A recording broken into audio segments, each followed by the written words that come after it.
I hate gambling. Noon, wala pa tayong masyadong problema sa pera. Hindi talaga ako pumayag. But then came the time when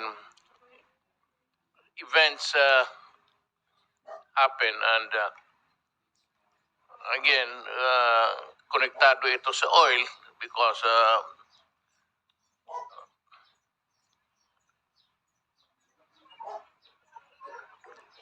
the pandemic and everything, kailangan ko ng look for sources na magkuha ko. Ito yung, this is the particular game that I was more interested because of its contribution to the revenue of the...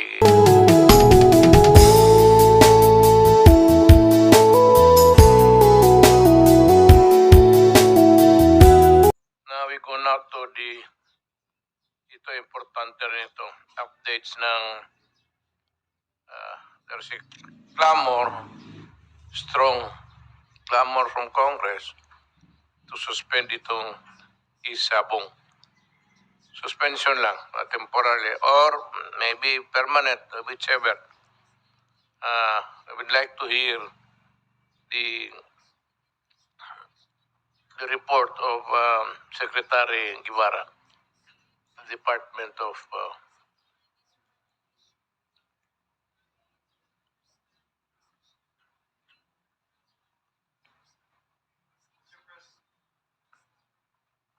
Mr. President, the matter of suspending the operation of Isabong is really a policy decision that we have to make collectively.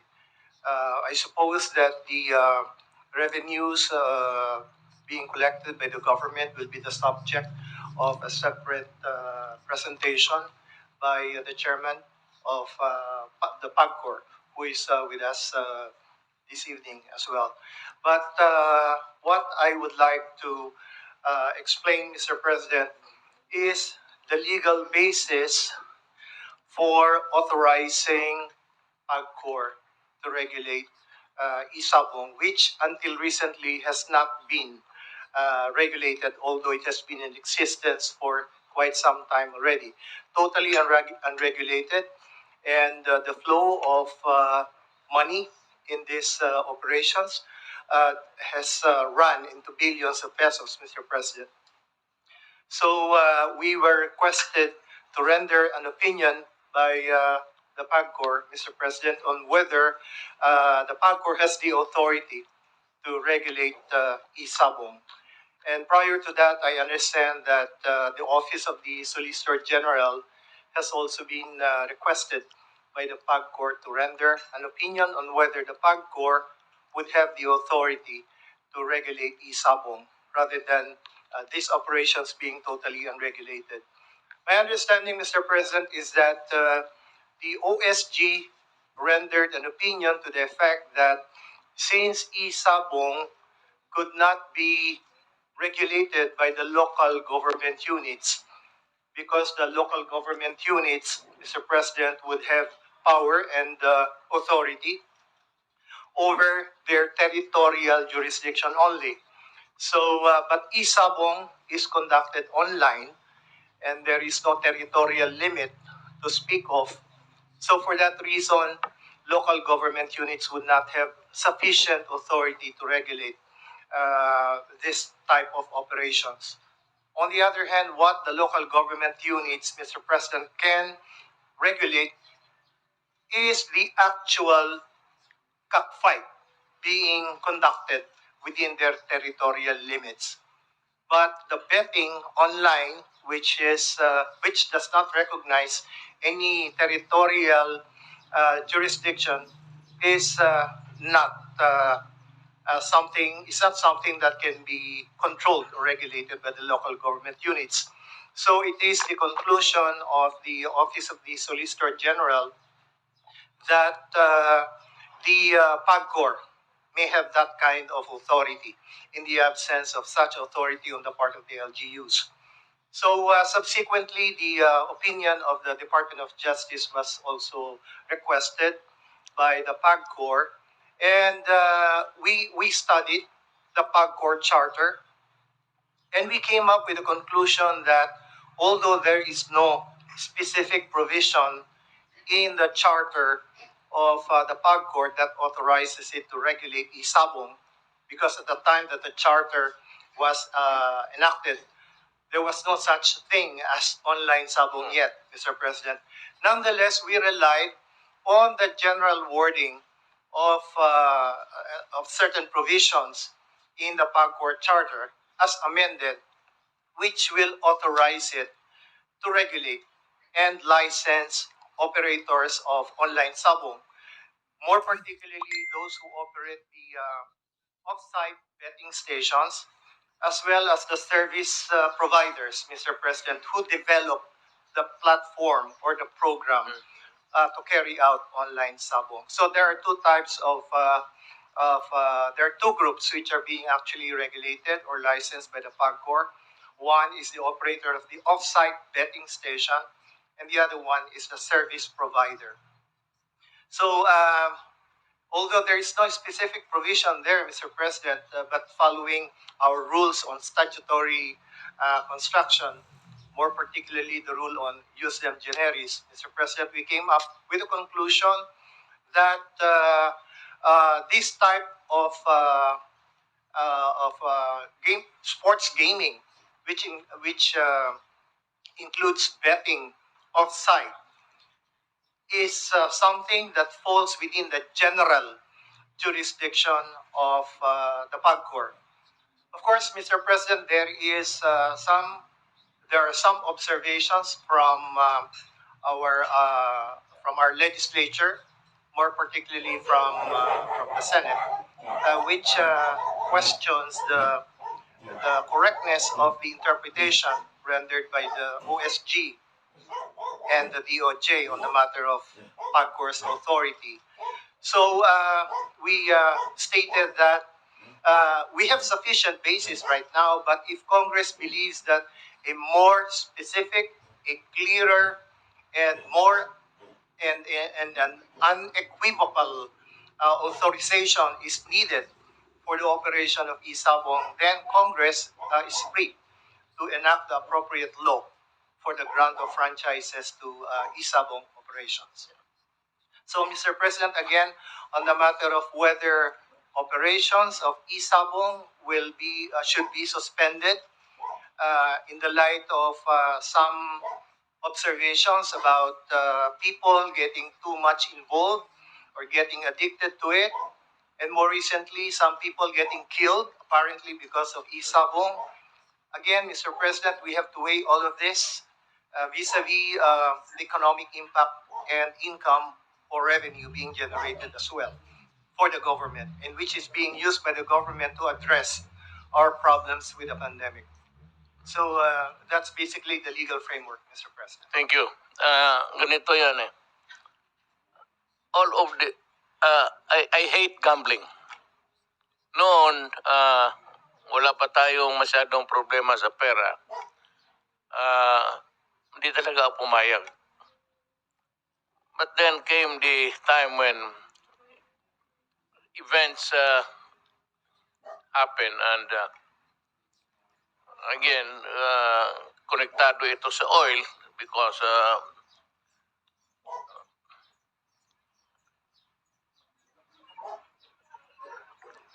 the pandemic and everything, kailangan ko ng look for sources na magkuha ko. Ito yung, this is the particular game that I was more interested because of its contribution to the revenue of the country. Ang nagkakaproblema ito, the problem came about because of the incidents aplenty regarding persons who were ito, magprangka-prangka na lang tayo. nandyan yung taong bayan nakikinig, maganda sana ito. But ang una kong not so much about we will talk about the missing persons, which is attributed to the game fixing by some people. Ito nga ang nakapagbintangan nila. But itong social cost ng social aspect of the gambling, I've heard stories, whether true or not, you will have to validate it. I hope that, well, sa PAGCOR, kayo na lang ang whether you can commission somebody to do the surveys. Yung tama ng sa sugal sa mga tao. Some say that a lot of people are involved participating or betting into the sabong games, at lahat na mga asawa, mga anak raw sumasali na. And I'd like also to ask Chairman sa PAGCOR, Presidente, kasi marami ng sabi nila, I don't know if it's true, nagbibintar na raw, nagmumortgage para lang makalaro, at kung ano-ano, nagkautang-utang. This is not different from betting actually. Ganun rin yan. It's an underground, pero ito, choose to do it legal. Ang ko lang, kung totoo yung mga tao, mga bata, mga asawa, are there betting on the cockfights. Gaano ito karami, gaano ka-serious, we'll have to study. But ito ang sabihin ko sa mga senador. Ang interest lang talaga ng gobyerno nito is yung pera. That is all there is to it, actually. And, walang Ang yayaman nito, hindi yayaman, nakirabang ang gobyerno. Pero ang yayaman nito, yung mga operators. That is why there is a need for a regulator on this particular game of yung pusta ng itong laro na ito. We need a regulator somewhere, a representative of PAGCOR. But ko naman, baka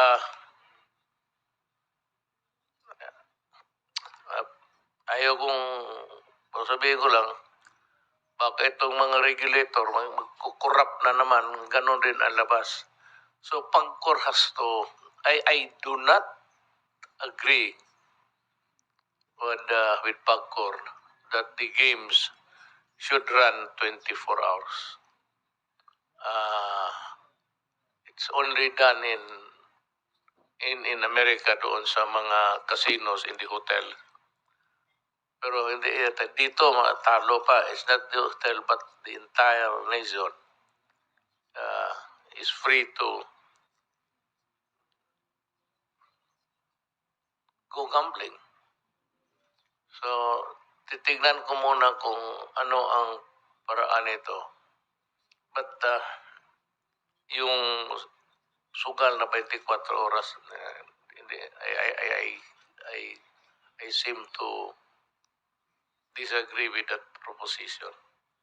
Although it's being played now 24 hours, but somebody has to go in and put sense in the 24 oras na, tapos hindi natin alam talaga kung totoo ba itong, whether it is true that people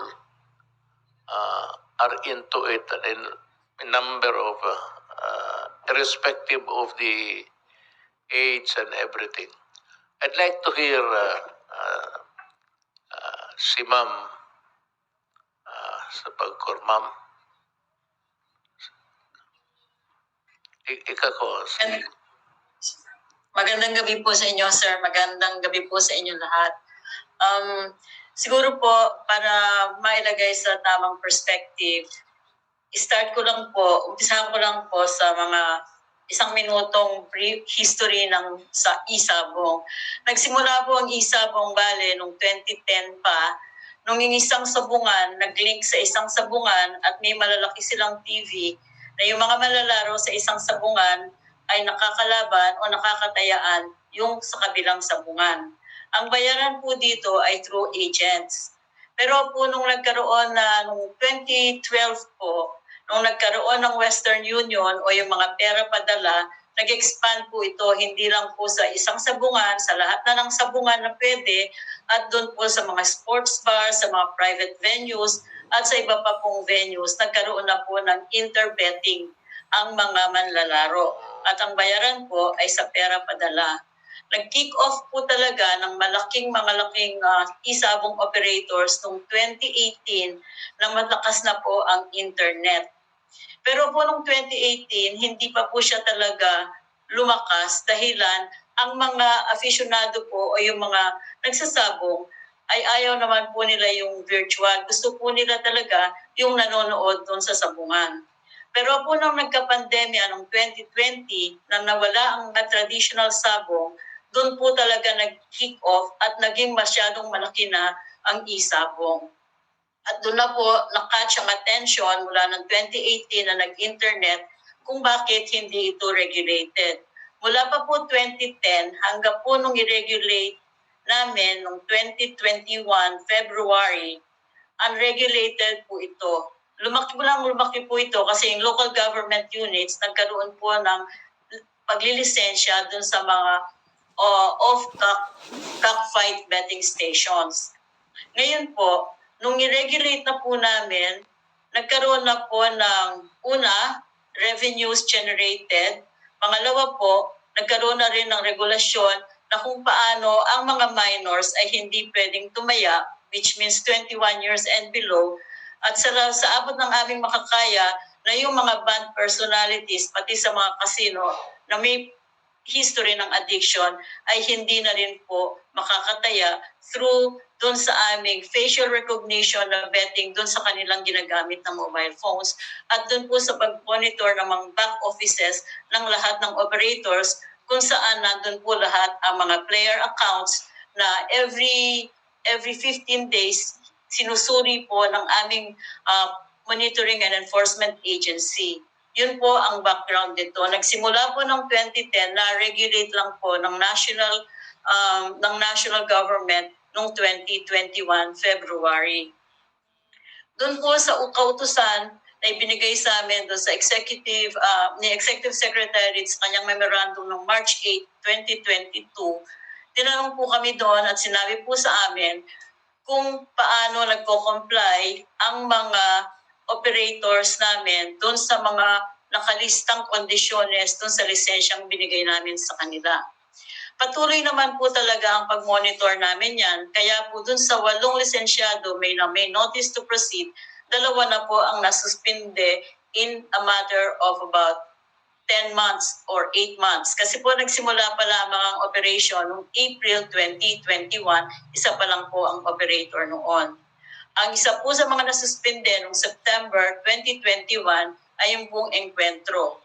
Yung pangalawa pong nasuspinde noong December 4 ay yung pong Golden Buzzer. Ang suspensions po nito ay sapagkat hindi sila nakakapagbayad ng kanilang financial obligations at wala naman pong iba pa doon sa kanilang mga lisensya. Doon naman po sa CCTV, talaga po ang covered namin doon ay yung actual fights. Hindi na po namin nako-cover ng CCTV yung perimeter sapagkat nasa local government units po yun na nire-require nila talaga lahat ng business establishments nila na magkaroon ng ganon. Pero po dahil doon po dito sa sulat o memorandum na nakuha namin mula kay Executive Secretary, sinulatan na po namin lahat ng operators namin, pati po yung kanilang mga licensed na cockfight or studios na in 7 days, mag-install sila ng CCTV, hindi lang dun sa gaming area o kung saan naglalaro ang sabong, kundi sa loob ng cockpits at saka dun sa labas ng perimeter. At ito po, sa ikawalong araw, automatic, napupunta ang aming mga tao doon. At pag nakita namin hindi pa rin sila nag-install ng necessary CCTVs, ayun po ay amin nang isususpinde o kung patuloy pa rin po, may mga penalties pa po hanggang sa cancellation. Yun po yung response namin doon sa memorandum ng March 8, Executive Secretary Medial Dia. Doon po naman, sa amin pong hindi po namin kontrolado ang pag-ano nito eh. Next slide, please. Doon po naman sa koleksyon na nakukuha namin, nais po namin ipaalam na yung koleksyon na ginagawa ng PAGCOR ay hindi po kasama ang BIR taxes at ang LGU taxes and fees. Ang kinukuha lang po namin ay yung regulatory fee namin. Doon po mula po nung April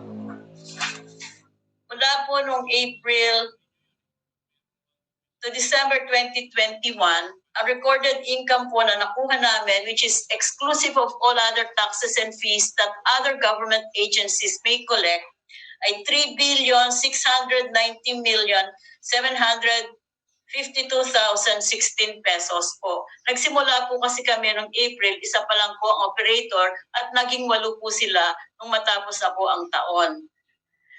Nagbabayad pa rin po kasi yung mga suspendido ng minimum guarantee fee kahit na po suspendido ang license para po hindi makancel ang lisensya nila. Nito pong Enero hanggang Marso 2022, March 15, 2022, ang nakoleksyon na po namin out of the 7 licensees ay 1,375,860,483. Sa amin pong pag-aanalisa at projection, aabot po ng hanggang 7.2 billion hanggang 8 billion ang magiging koleksyon sa e-sabong ngayong taong ito.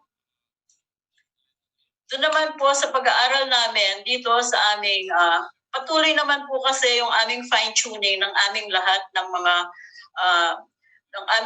mga policies, systems and procedures and controls. Kanya po, mas stricto na po ang gagawin namin doon sa aming player recording. Lahat po ng aming player registration ngayon, nire-require po namin na magkaroon ng screenshot ang kanilang ginagamit na mobile gadget pag ginagamit sa pagtaya para po makita kung sino ang tumataya at para po makita namin kung tama yung player accounts nila doon sa mga back offices. 21 years old and above lang po ang aming pinapayagan. Ngayon po, dire-review na rin po namin ang minimum buy-in and buy-bet limits sapagkat nalaman po namin o naririnig po namin na may mga kabataan na magkukolekta pagkatapos pag may 100 na sila, tatanungin yung isang matanda na itaya sila. Sa ganito po, titingnan po namin at tataasan po namin yung betting limits. Nais ko rin po ipaliwanag sa inyo na isa sa mga control namin, kailangan po bawat mananaya may account at yung sa account na yun, nagme-maintain po sila sa kalusukuyan ng 1,000 pesos. Pag po bumaba na sa 1,000 pesos yung pera nila dun sa kanilang account na yon, ay hindi na po sila pwedeng tumaya. Ang minimum bet po ngayon ay 100. Ang sinasabi po namin, katulad po nang nagsimula kami dun sa Pogo, talaga pong inaaral namin kasi bago pong service at produkto ito na nire-regulate namin.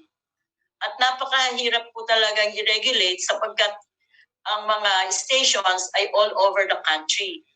Kaya po ngayon, ang aming mga monitoring and enforcement officers ay nakakalat din po sa lahat ng mga license na sabungan ng LGU at dun sa mga studios o production areas na nililisensya din ng LGU.